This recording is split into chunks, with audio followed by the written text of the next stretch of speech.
What was that? You say it a little louder, little louder? Let me get closer. Oh, yeah.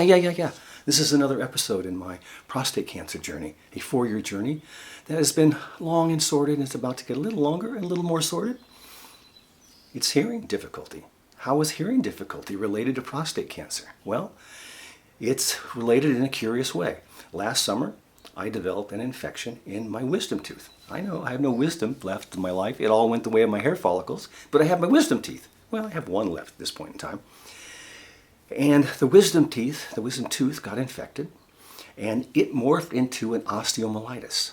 That is a bone infection that is fatal in 20% of the cases. So my doctors acted quickly with industrial strength antibiotics beginning in September.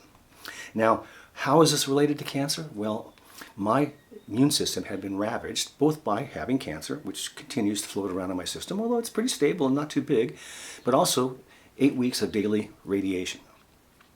So I get this infection. It morphs into a terrible bone infection. I know of cases, other prostate cancer sufferers who've had the same thing happen. The one case I know about was fatal.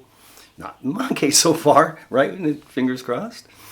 So anyway, my doctors gave me this industrial strength antibiotic starting in September, changed it off and on.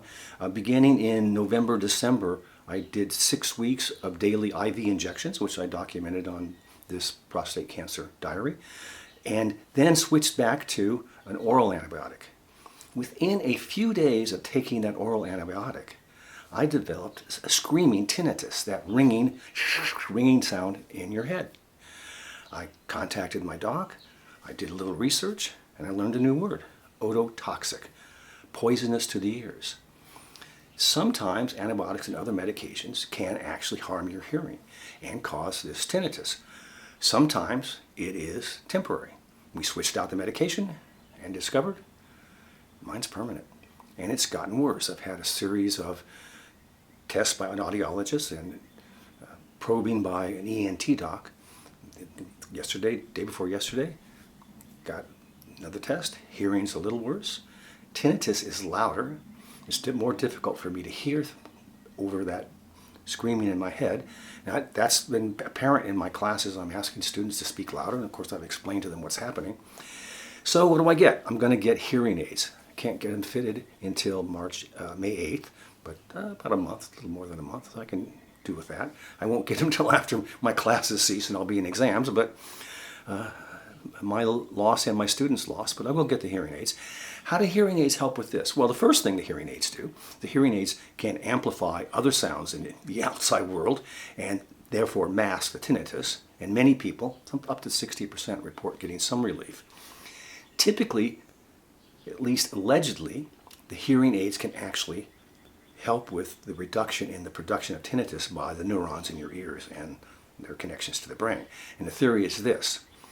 When the tinnitus is accompanied by hearing loss, what's happening is you have some neurons in your ears that aren't operating and not hearing sounds, and the brain will make up a sound for those neurons to transmit along the channel to the brain itself.